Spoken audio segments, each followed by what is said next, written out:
Rutgers football earlier today. Reports saying that they have found their new offensive coordinator, and it's a familiar face. John McNulty is the reported candidate to take the position. McNulty was in charge of the offense back in 2007, where he led an offense that included players like Mike Teal at quarterback, Ray Rice at running back, Kenny Britt, Taekwon Underwood at receiver. He's also spent significant time at the NFL level coaching the quarterbacks. So what do you think of this potential new hire, Jay? I like that. I played against that 2006 Rutgers team and got blasted. That was an offensive golden era for the Scarlet Knights. 06 to 08 under Greg Schiano. John McNulty had some players, Taekwon Underwood, Mike Teal, Ray Rice. What they had a power running game with a play-action package where they go deep down the field. This kept a lot of defenses off balance. It led them to ball control as well, time of possession. Now, we changed it up with the Titans a little bit, and Marcus Mariota, more of a spread offense.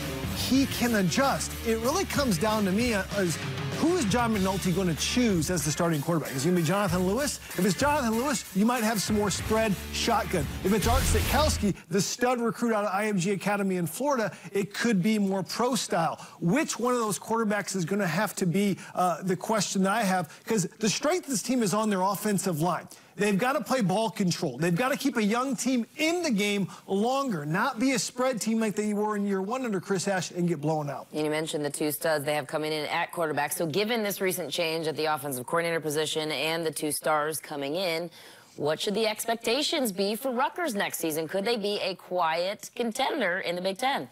Well, I don't think they're going to be a contender, but I think you look at their schedule. They have 5 teams that won 10 games or more that they're playing next season. Count them up. They've got Michigan State, obviously Ohio State, Penn State, but their crossover games, Northwestern and Wisconsin, you talk about brutal schedule. Brutal schedule. That's 5. I think they might have a chance to upset one of those teams, but that's 5 games right there. Then you get the 7 remaining games. They get a light non-conference schedule. I think they can win that. They're going to be battling for a bowl berth, but what they do in those games against Maryland, against Indiana, are going to be critical to see what they can do postseason-wise. They took a big jump in 2017 from 2016, winning 3 conference games. I think they're heading the right direction. How many more years do they need? Well, I think to get to a bowl game, it could be next year. It'll be a challenge. I think in year 4, you're going to start to see the fruits of it. They've got to have some continuity on the offensive side of the football as far as the coordinator. This is the 3rd coordinator in 3 years under Chris Ash. The defense has looked stout. They've got a solid offensive line, but you need continuity with your coaching staff. All the good programs have that. Rutgers is no different. And Penn State also has that. They announced today that the addition of running back coach David Corley would be added to their staff. And while coaches are being added in the Big Ten, there's also some subtraction.